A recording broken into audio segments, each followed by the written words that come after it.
Hello, and welcome back to Let's Replay Mystery Case Files 13th Skull. I'm MCFPapa, and this is part 12, and in this part, we're gonna totally complete the game, because there ain't much left in this bonus game. Just put the rope, and then you can just shimmy across, and shimmy back, and shimmy across, and shimmy back, and apparently the Master Detective is super skilled at doing that.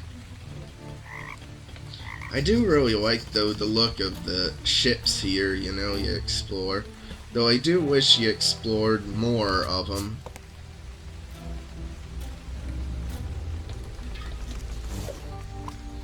So you just chop the rope with the saber and you can get a telescope out of it.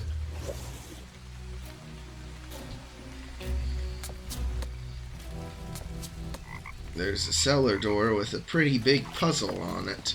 I wonder what's up with that. And then there's a little book with a puzzle on it.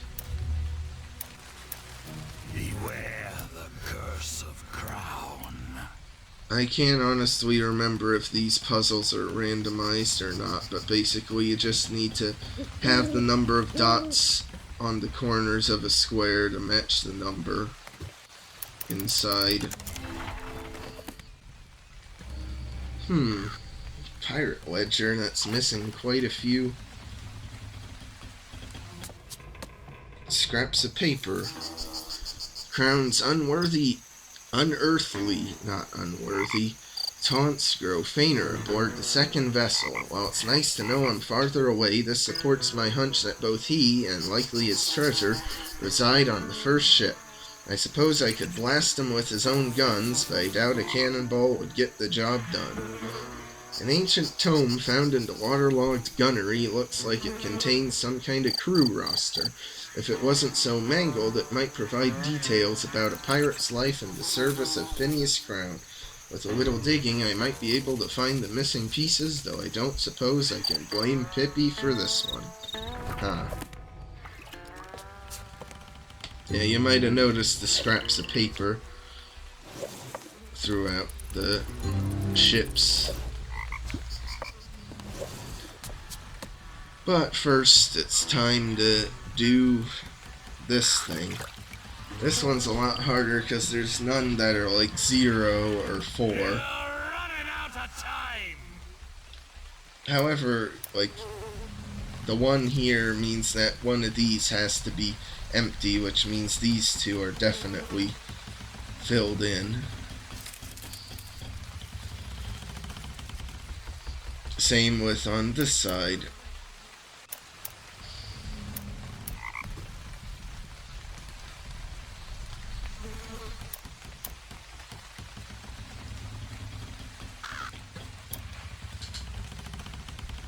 So you can kind of build on the other things.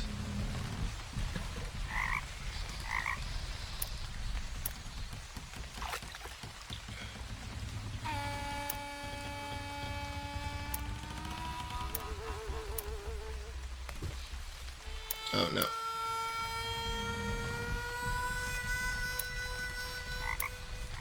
There we go.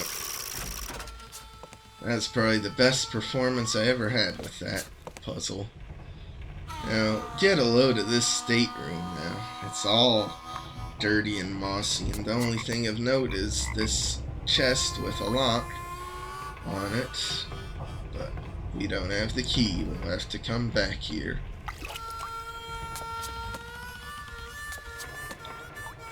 But hey, another hidden object scene.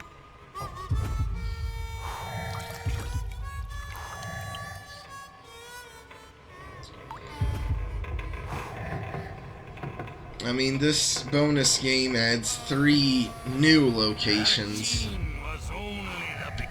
of hidden object scenes, but counting all the duplicates, technically it adds 7 hidden object scenes. Even though 2 of them are reused from the main game. And now that's a very interesting boot. I thought that was the lamp, actually. Huh.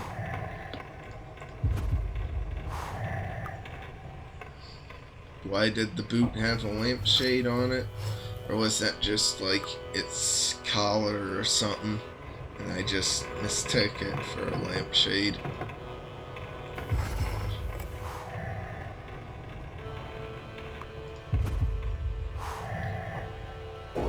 Okay. Got the flint. So now I can aim the cannon, load a cannonball in it, and fire it off. And that cleared the mast on the other ship. Convenient.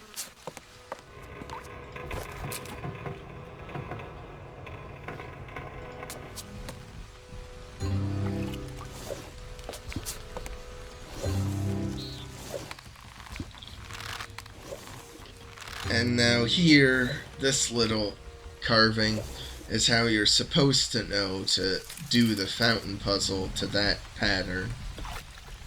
But I did it right away already. And now with the spyglass, this is just a waiting game. Because you gotta wait for the ship to, like, sink or move out of the way so you can see the name of the ship in the distance.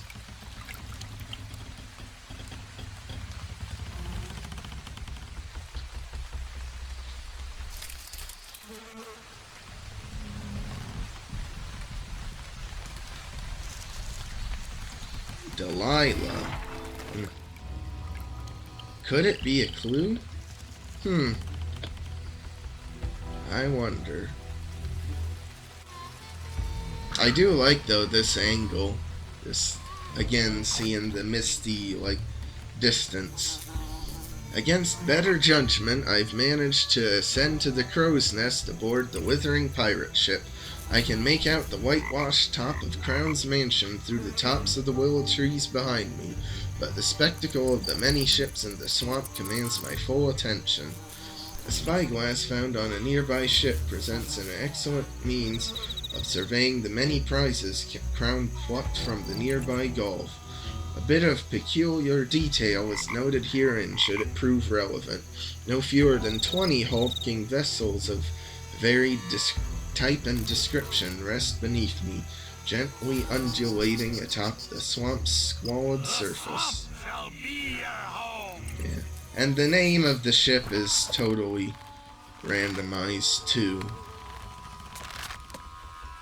Now that we know Delilah, we can do this puzzle, which is just swapping the order that you do the things.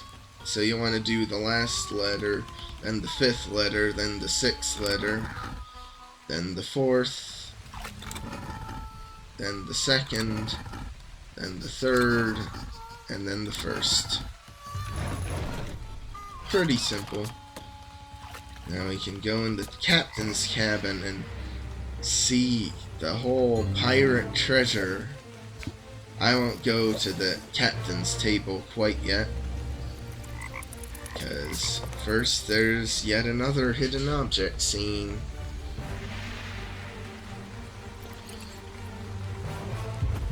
Though this one's like totally pointless if you haven't bothered to collect all the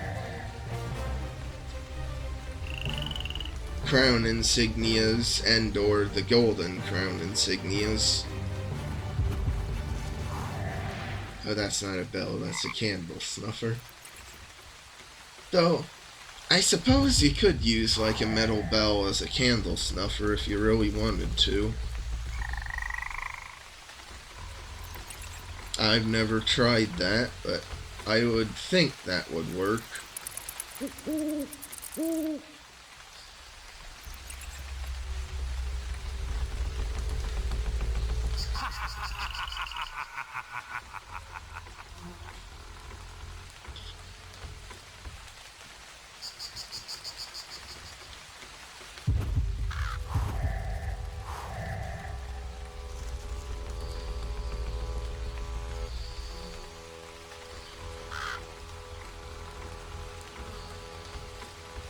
That's a very ornate plate. Though it makes sense with all this treasure around that he has like some valuable antique plate in there.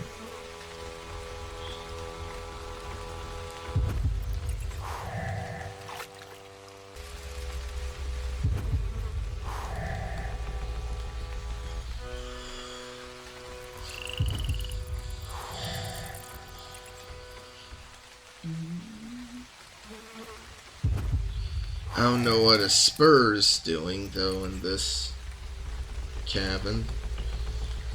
Did they even have spurs in like 1808 or whenever?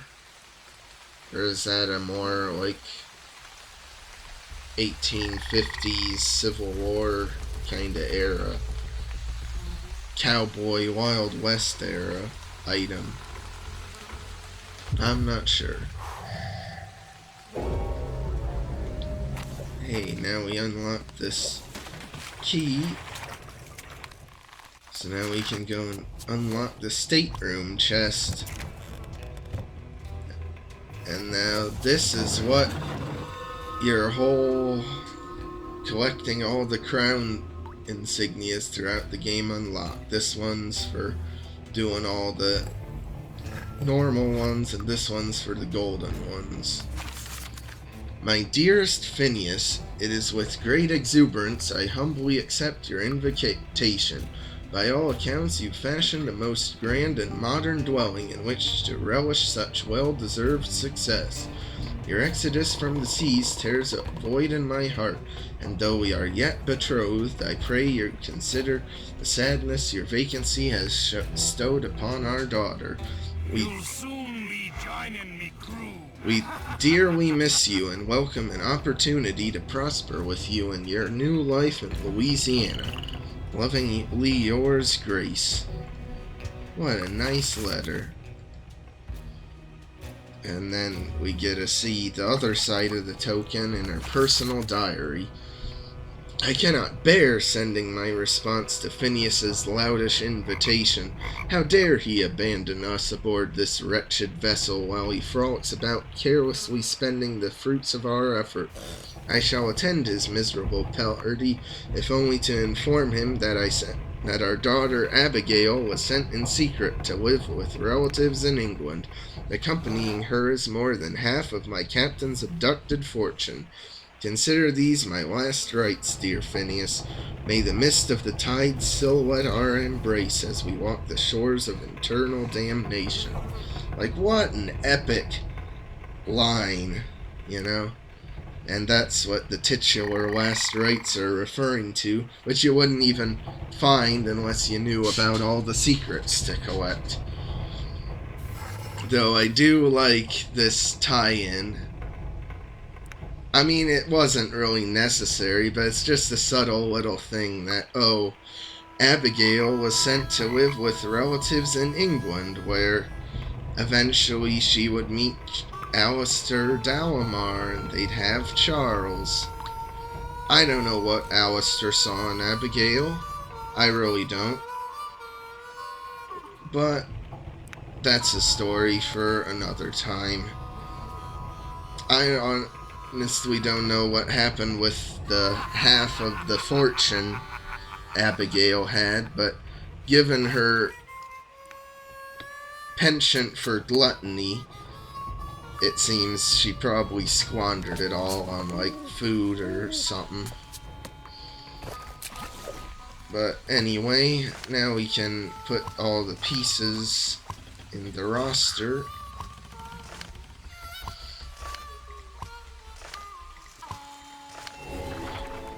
And they magically all come together, I guess. This ledger looks like some sort of crew roster.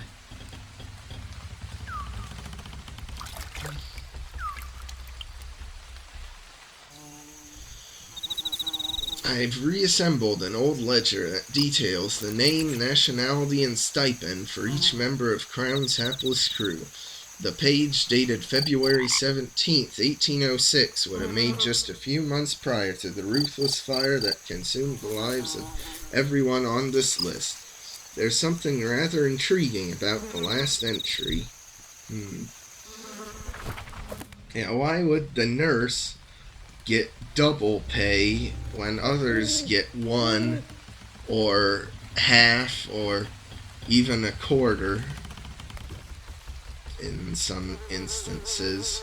Could it be Grace was the love interest of Phineas Crown, and that's why her skull was kept in a secret tomb under the mansion instead of in the swamp with all the others? Although I do think it's kind of messed up. They give the dwarf half pay. Like, come on. That's discrimination. Yeah, so now we can encounter Crown himself. He just, like, does some taunts and such. But now for the final puzzle, which is putting all the skulls on their proper bodies. So the Notorious Gambler's #1. So you do the one with an ace up his sleeve. The Filthy Drunkard is the one passed out by a bottle.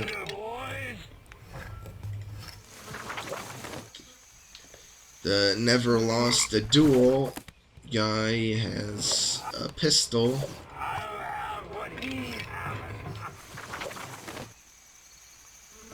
The Double Crosser, get it? His name's Knave, because he's a double crosser. He's the one stabbing the other guy in the back. Roberto Confressi is the Dandy. I'm not entirely sure what that means. I think it's him. Is that the Dandy? I honestly forget. Or is it that one with, like, the things? Yeah, I think it's him with all the jewels. And then, yeah, I think that's the crew cook, Rochelle Ray. Get it? Another Rachel Ray reference. Someone on the Big Fish Studios team must have really loved Rachel Ray. The Astronomer has a really nice outfit with stars and moon on it. Bryce Carver's Enfeebled, which is the one with the hook for a hand. #9 is the Wealthy Veteran, which is the red coat. Lawrence Prince is the Minstrel. He's right there. George Booth's the Chronicler. He has the pen in his hand. The dwarf is shorter than everyone else. And then, last but not least, is Grace O'Malley, who gets a position right next to the captain. Maybe playing a bit of favorites there.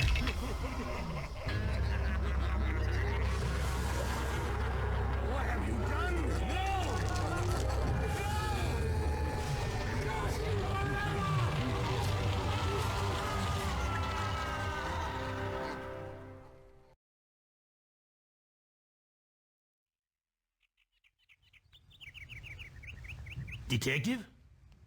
Detective, you all right? You look like you've seen a ghost. There ain't no such thing as ghosts. Well, of course there are. Oh, hogwash. Well, just because you ain't ever seen one, well, you always have to believe everything I say. Why do you have to argue with me all the time? I'm so tired of listening about ghosts. You all right in there?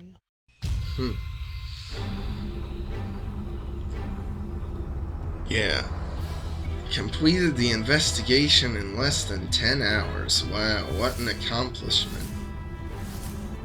Hey, I did get the achievement, so that's a hint for you if you're going for the achievements. Just Alt F4 and you'll still be able to get them. But anyway, that was Mystery Case Files 13th Skull. Just as enjoyable in this playthrough as it was when I first played it.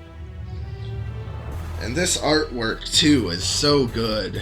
Like the modeled, zombified hand jump reaching out of the water holding the 13th skull, like just so great. And this has one of my favorite remixes of the classic MCF theme. I'd say Madame Fate's better, and Dire Grove comes close. Though I think 13th Skull takes the edge, though that might just be recency bias for doing 13th Skull now. Like, one thing I really do like about the game is that there isn't that much actually paranormal going on in it. Like, you're led to believe there's something strange going on, but, like, compared to almost every other MCF game post-Ravenhurst, this one really doesn't have much supernatural to it. Well, I guess, like, the Mulgrave incident and Millionaire didn't have much supernatural either, but at least of the PC games, this one's, like, really good. And it was so good that Epix Entertainment gave the game a sequel a few years back with Mystery Case Files Black Crown, which I think that might be the last MCF game they actually developed, or maybe the second to last, but around there. And I played it when it came out. I honestly couldn't tell you, though, if it messed up the lore the way, like, stupid Ravenhurst Unlocked and Key to Ravenhurst did the Ravenhurst game's lore. I'm not sure. But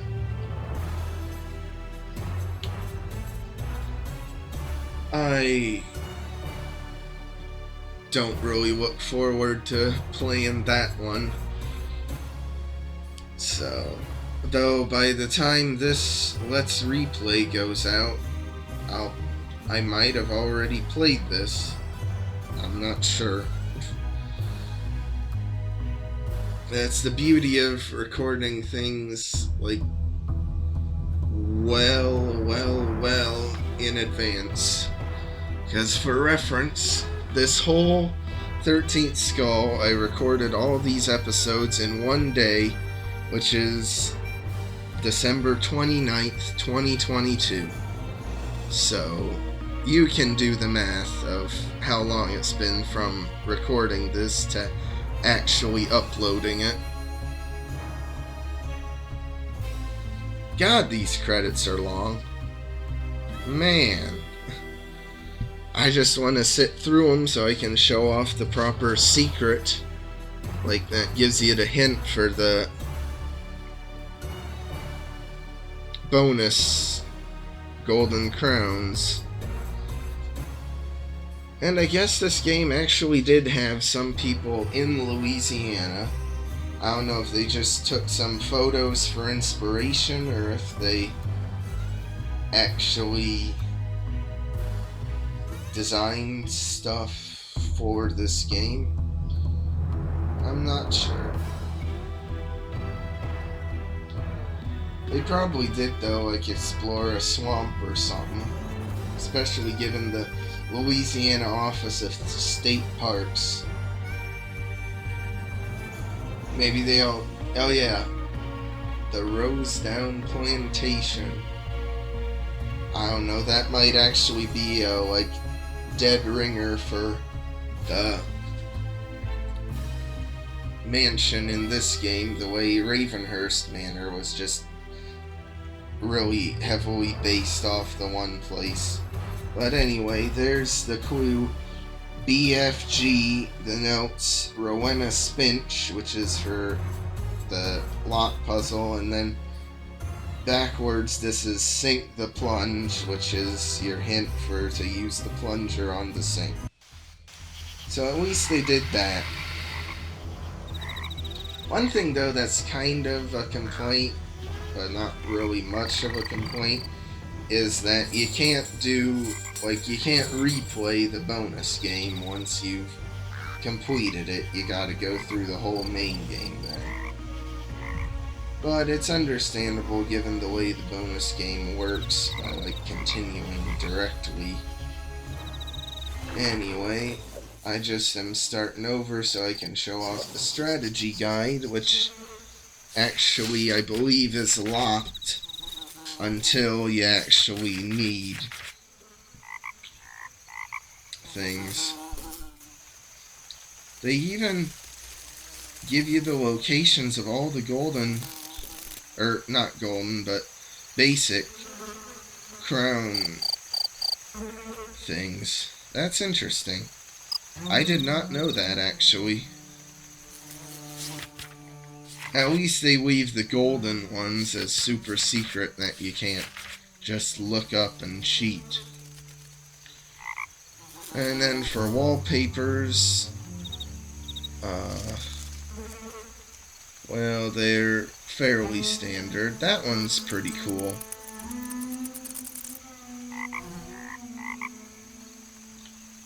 Oh, and then you can have the Crown Insignia too if you really want to.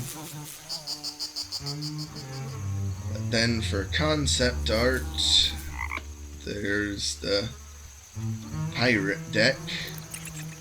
And now this is actually really interesting. Were they originally gonna have an old-fashioned steamboat in the swamp? Why did they abandon that concept? That's really cool. I guess it wouldn't fit in with, the old-timey other pirate boats. I am not sure.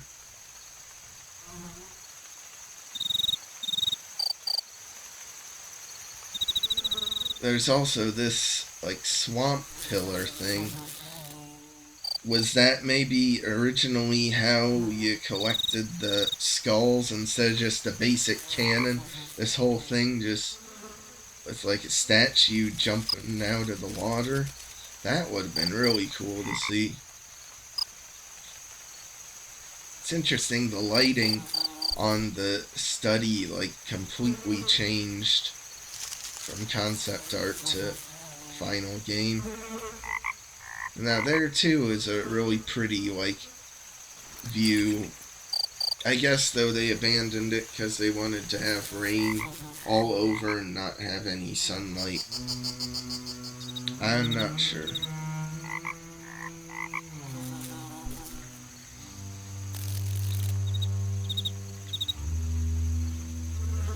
Yeah, the other though images aren't that different from their final parts, but a few of them are pretty cool.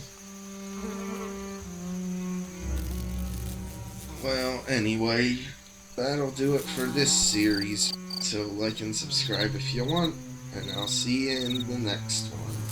Hope you enjoyed this replay.